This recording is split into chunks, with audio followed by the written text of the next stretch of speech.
Assalamualaikum warahmatullahi wabarakatuh. Anak-anak, kali ini kita akan melanjutkan materi tentang teks eksposisi. Kalau kemarin kita sudah mempelajari tentang identifikasi teks eksposisi, kemudian struktur dan kebahasaan teks eksposisi, sekarang kita akan melanjutkan ke menyajikan teks eksposisi. Ketika kita mempelajari menyajikan teks eksposisi, ada beberapa langkah yang harus kita pelajari. Yang pertama, kita harus menentukan topik. Yang kedua, kita menentukan tujuan. Yang ketiga, mengumpulkan data. Yang keempat, membuat kerangka. Dan langkah yang terakhir, yang kelima, adalah mengembangkan kerangka. Nah, jadi ada 5 langkah yang harus kita lalui untuk menyajikan sebuah teks eksposisi. Nah, sekarang yang pertama kita akan belajar menentukan topiknya dulu. Langkah pertama yang harus dilakukan saat membuat teks eksposisi adalah menentukan tema atau topik. Dengan menentukan tema atau topik, pada saat menulis kita akan lebih terarah dalam menyelesaikan tulisan kita. Itu yang pertama.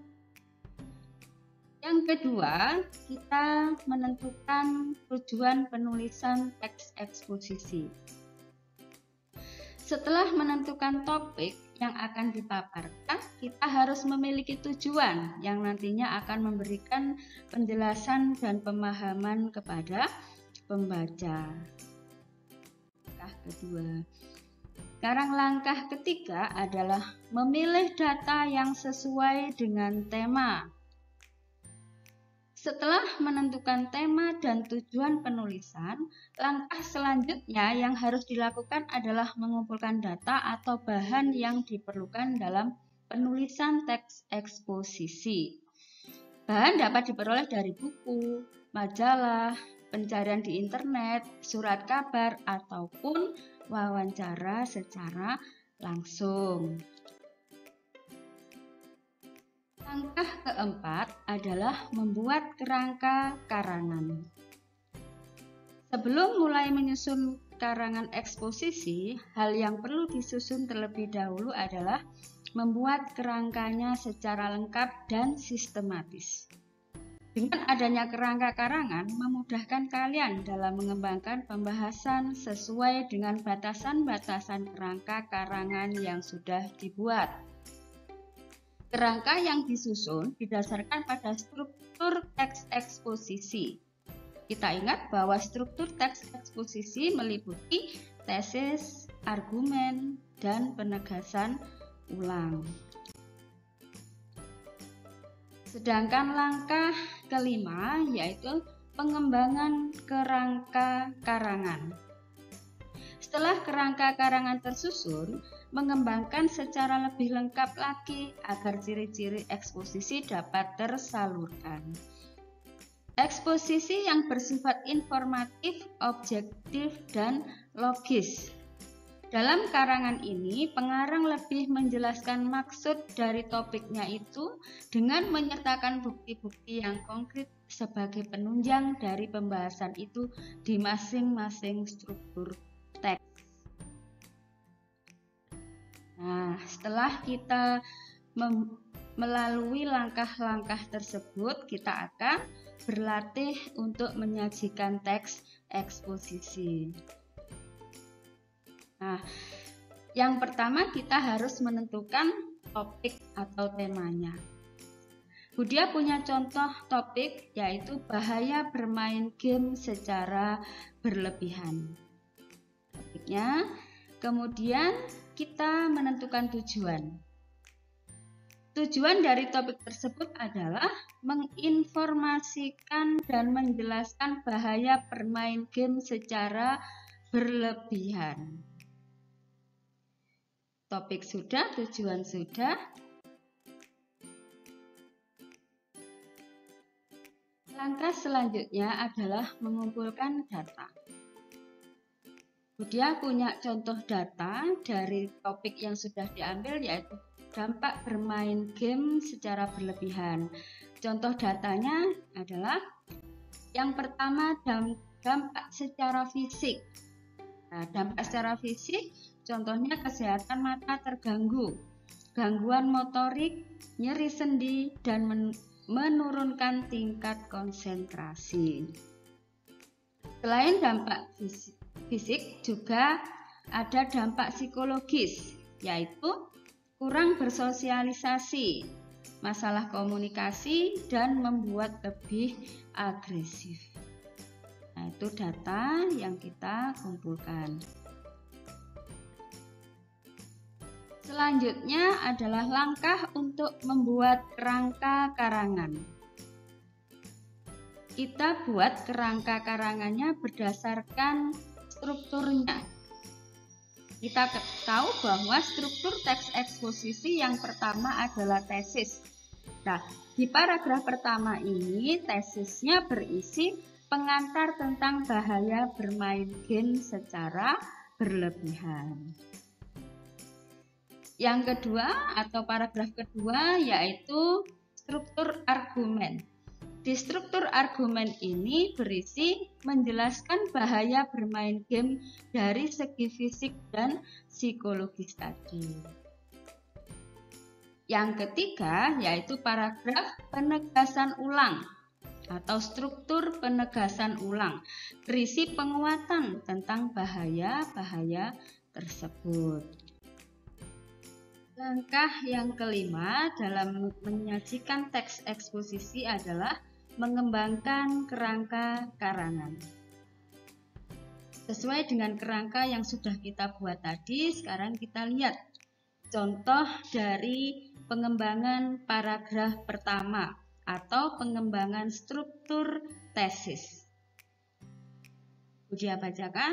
Bermain game memang sangat mengasihkan dan bisa membuat siapa saja, terutama anak-anak, menjadi lupa waktu.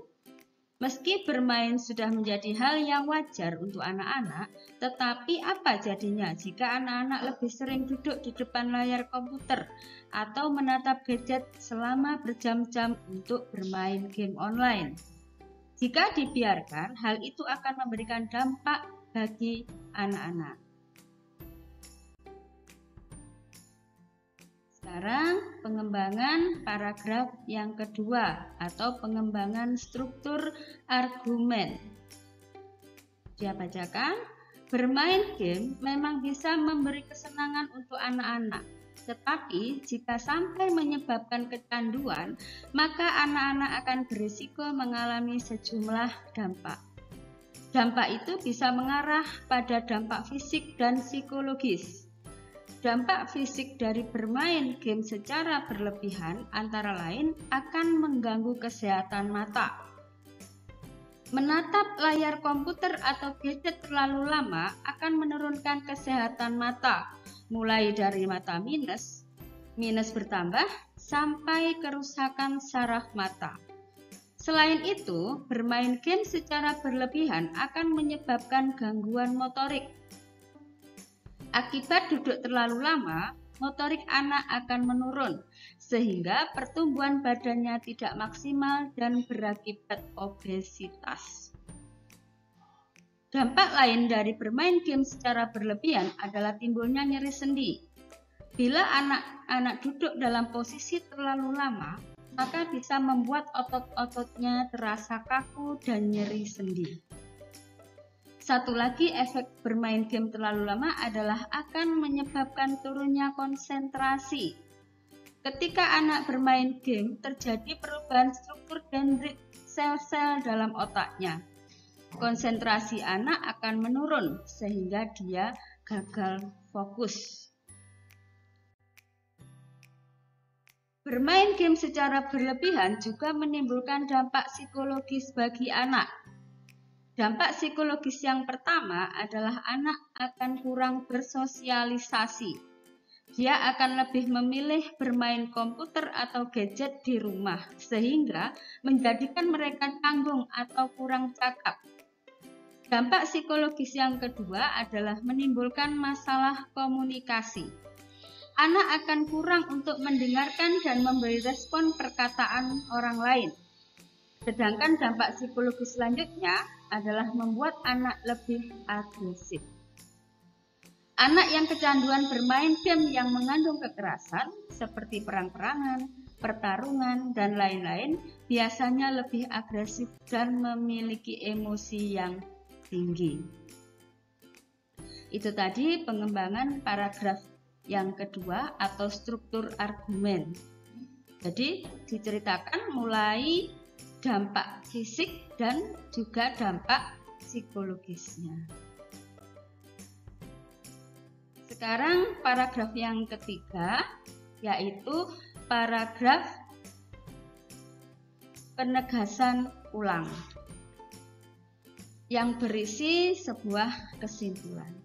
Jadi, ketika anak-anak sudah mulai kecanduan bermain game, sebaiknya segera ambil langkah-langkah pencegahannya, yaitu dengan segera membatasi frekuensi anak untuk bermain game, dengan mendorongnya untuk melakukan aktivitas positif di luar rumah.